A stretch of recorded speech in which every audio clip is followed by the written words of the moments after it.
नमस्कार प्रिय विद्यार्थियों, सर्वप्रथम तो आपको नववर्ष की हार्दिक शुभकामनाएं एवं बधाई।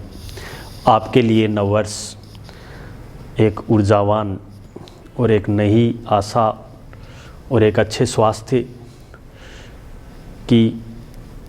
के साथ नववर्ष आपके लिए मंगलमय हो। आज हम आपके लिए बीकॉम पार्ट प्रथम वर्ष के विद्यार्थियों के लिए ईएफएम पेपर प्रथम में बिजनेस इकोनॉमिक्स यूनिट संख्या 4 विभेदात्मक एकाधिकार के अंतर्गत मूल्य एवं उत्पादन निर्धारण, price and output determination under discriminating monopoly का हम अध्ययन करेंगे।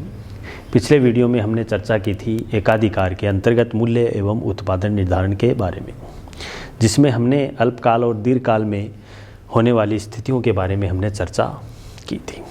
आज हम इसी क्रम में विभेदात्मक एकाधिकार के अंतर्गत मूल्य उत्पादन निर्धारण का एनालिसिस करेंगे। यही मोनोपोली का एक छोटा सा पार्ट है। जैसा कि मोनोपोली में आपको बताया था मैंने, जिसमें अकेला क्या होगा, विक्रेता होगा, अनेक क्या होंगे, क्रेता होंगे, वस्तु विभेद होगा। सेम ऐसे ही है कि विभेदात्मक एकाधिकारी के अंतर्गत हम बात करें सामान्य शब्दों में तो विभेदात्मक एकाधिकार बाजार की वह स्थिति है जिसमें एक अधिकारी अपनी एक समान वस्तु की भिन्न भिन्न वस्तु या भिन्न भिन्न कीमत वस्तु से वसूल करता है। इसे ही हम मूल्य विभेद या विभेदात्मक एकाधिकार कहते हैं। तो विभेदात्मक एकाधिकार के अंतर्गत विक्रेता एक वस्तु से ग्राहकों से भिन्न भिन्न मूल्य पर वस्तु को क्या करता है, बेचता है या भिन्न भिन्न मूल्य वसूल करता है। इसे हम विभेदात्मक एकाधिकार कहते हैं। दूसरे शब्दों में हम बात करें विभेदात्मक एकाधिकार की, कि विभेदात्मक एकाधिकार में एक एकाधिकारी एक ही प्रकार की वस्तु को विभिन्न उपभोक्ताओं को भिन्न भिन्न मूल्यों पर बेचता है, विभेदात्मक एकाधिकार कहलाता है। परिभाषाओं की बात करें, श्रीमती जॉन रॉबिन्सन कहते हैं कि एक ही नियंत्रण के अंतर्गत उत्पादित एक ही वस्तु को विभिन्न क्रेताओं को विभिन्न मूल्यों पर बेचने की क्रिया को मूल्य विभेद कहा जाता है। स्टिंगलर के अनुसार भी ये कहते हैं कि समान वस्तुओं के लिए दो या दो से अधिक मूल्य वसूलने या वसूल करने को मूल्य विभेद कहते हैं। बेन भी कहते हैं कि बेन के अनुसार मूल्य विभेद विशेषतया उस क्रिया की ओर संकेत करता है जिसके द्वारा वस्तु का एक ही या एक साथ विभिन्न क्रेताओं से भिन्न भिन्न मूल्य वसूल करता हो, या हम निष्कर्ष रूप से डिस्क्रिमिनेटिंग मोनोपोली की हम बात करें तो निष्कर्ष रूप से हम ये कह सकते हैं कि मूल्य विभेद एक एकाधिकारी की उस क्रिया को कहते हैं जिसके द्वारा वह अपने द्वारा उत्पादित एक ही वस्तु के विभिन्न क्रेताओं से विभिन्न मूल्य वसूल करता है। तो इस प्रकार से हम विभेदात्मक एकाधिकार के अंतर्गत मूल्य निर्धारण की बात करें तो विभेदात्मक एकाधिकार के अंतर्गत मूल्य निर्धारण में एकाधिकारी का उद्देश्य अधिकतम अपने लाभ के द्वारा या लाभ को अधिकतम करना इसका उद्देश्य होता है। जो विभेदात्मक एकाधिकार में वह मांग की लोच के अनुसार विभिन्न क्रेताओं से विभिन्न कीमतें वसूलता है। यदि बाजार एक ही हो तो एकाधिकारी सीमांत आय को सीमांत लागत के बराबर करके अपना लाभ अधिकतम कर सकता है। लेकिन विभेदात्मक एकाधिकार में अलग अलग बाज़ारों की स्थिति में लाभ को अधिकतम किस प्रकार से किया जा सकता है, जिसमें हम बात करें पहले प्रत्येक बाज़ार में सीमांत आय को सीमांत लागत के बराबर करके लाभ अधिकतम किया जाए, या सभी बाज़ारों के सीमांत आगम या सीमांत आय के कुल योग को कुल सीमांत लागत के बराबर किया जाए। जहाँ पर विभेदात्मक एकाधिकार में मूल्य निर्धारण की दो स्थितियाँ अपने सामने आती हैं। जब एकाधिकारी का सभी बाज़ारों पर एकाधिकार हो या दूसरी कंडीशन ये हो सकती है जब एकाधिकारी का संरक्षित घरेलू बाज़ार एवं प्रतिस्पर्धी विदेशी बाज़ार हो, वो स्थिति सामने होती है। तो पहले हम बात करें पहले पॉइंट की, जब एकाधिकारी का सभी बाज़ारों में एकाधिकार हो।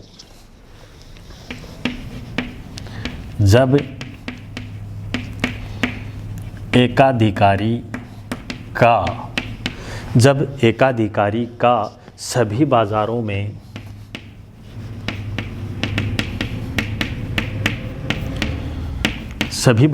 क्या हो, सभी बाज़ारों में एकाधिकार हो।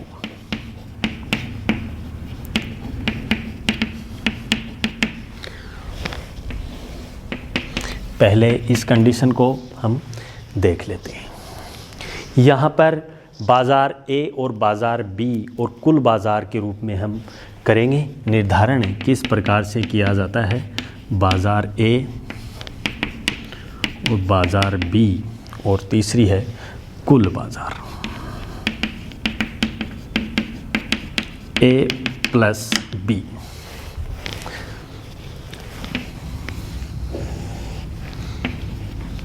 ये वायु अक्ष अपना है। यहाँ पर बात करें हम आगम की, आगम आ गया। यहाँ पर क्वांटिटी मात्रा की।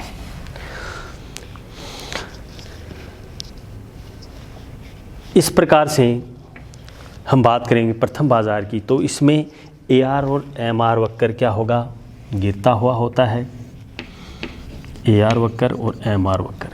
तो बाज़ार की स्थिति में B की भी हम इसी प्रकार से एनालिसिस कर सकते हैं कि किस प्रकार से बाज़ार का क्रियान्वयन हो सकता है। तो यहाँ पर पोजीशन ए की स्थिति हो जाएगी।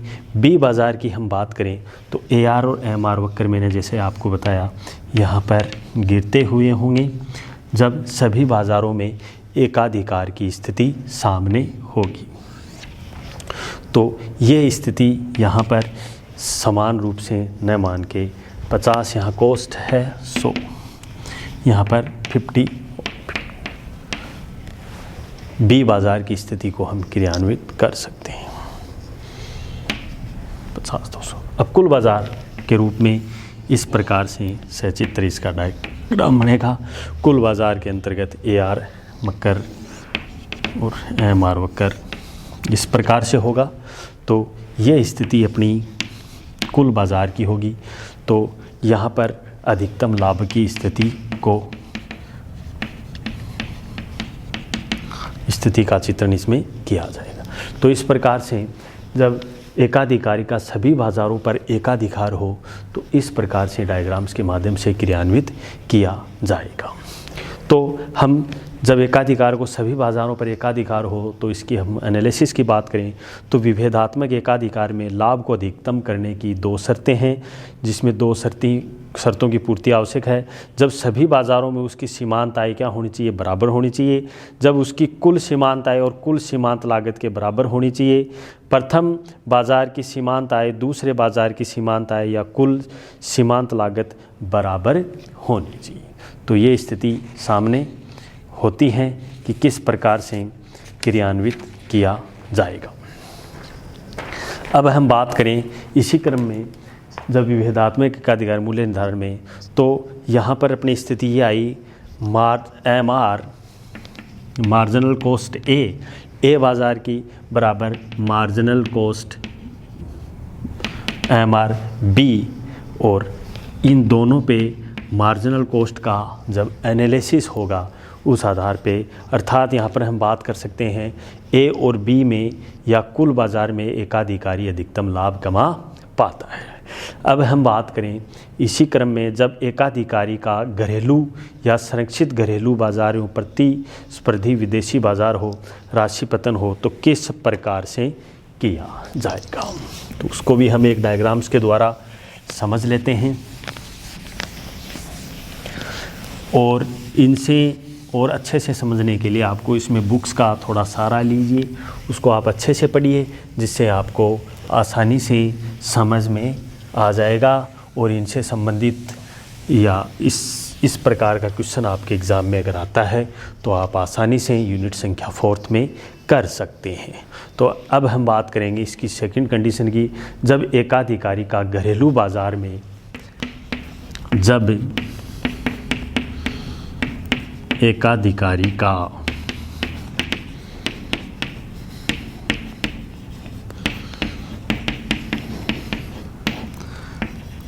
एकाधिकारी का घरेलू बाज़ार में या घरेलू बाज़ार एवं प्रतिस्पर्धी घरेलू बाज़ार एवं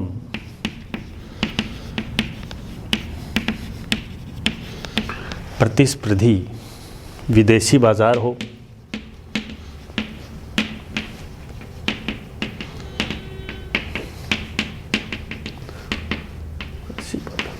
विदेशी बाज़ार हो, उस स्थिति में हम बात करें तो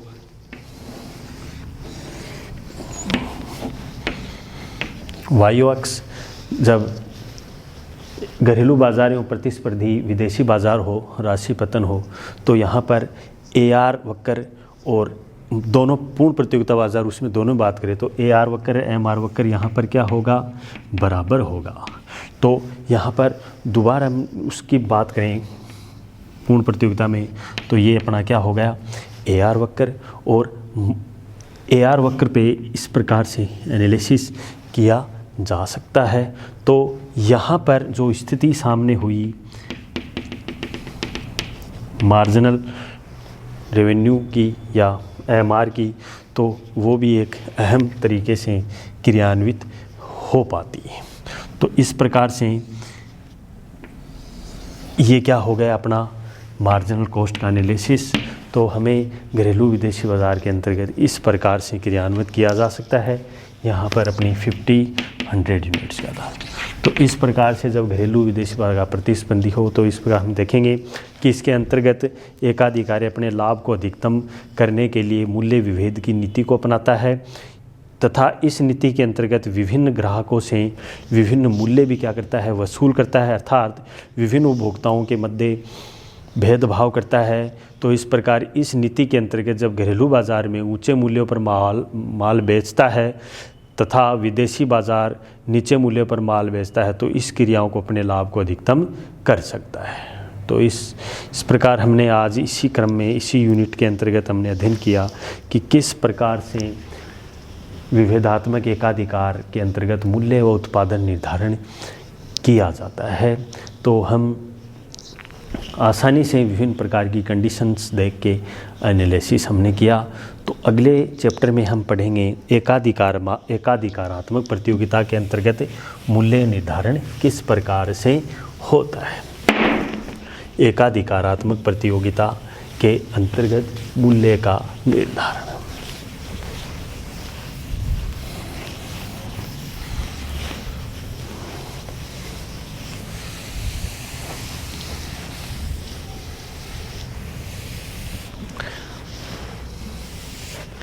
किस प्रकार से एकाधिकारात्मक प्रतियोगिता या अपूर्ण प्रतियोगिता में मूल्य निर्धारण का किया जाता है।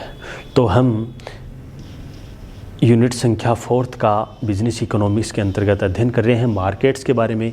तो मार्केट्स की हम एक बार पुनः रूप से एक संक्षिप्त रूप से बात करें तो मार्केट में आपको जो इम्पोर्टेंट चैप्टरों की बात करें तो पूर्ण प्रतियोगिता बाज़ार हो या अपूर्ण प्रतियोगिता हो या मोनोपोली हो या फिर विभेदात्मक, इनसे आपके एग्ज़ाम में जो प्रश्न आता है वो इन्हीं से संबंधित प्रश्न इस प्रकार से बनता है कि पूर्ण प्रतियोगिता या एकाधिकार प्रतियोगिता के अंतर्गत मूल्य एवं उत्पादन निर्धारण को किस प्रकार से किया जाता है, जिसमें अपने को अल्पकाल और दीर्घकाल में होने वाली स्थिति का चित्रण हमें दिखाना होता है कि अल्पकाल में और दीर्घकाल में किस प्रकार से हमें उनका क्रियान्वयन और एनालिसिस आसानी से हम कर सकते हैं। तो हमें नेक्स्ट वीडियो में इन्हीं से संबंधित हम चर्चा करेंगे कि एकाधिकारात्मक प्रतियोगिता या पूर्ण प्रतियोगिता मोनोपोलिस्टिक कंपटीशन के अंतर्गत या मोनोपोलिक कंपटीशंस क्या है, इसके अंतर्गत उत्पादन एवं मूल्य निर्धारण किस प्रकार से कर सकते हैं। तो हम इसी क्रम में नेक्स्ट वीडियो में चर्चा करेंगे कि एक बाज़ार के अंतर्गत या बाज़ार में एकाधिकारात्मक प्रतियोगिता के अंतर्गत किस प्रकार से मूल्य एवं उत्पादन का निर्धारण कर सकते हैं। तो हम इसी क्रम में नेक्स्ट वीडियो में आपसे मिलेंगे। तब तक के लिए बहुत ही बहुत धन्यवाद। Thank you very much.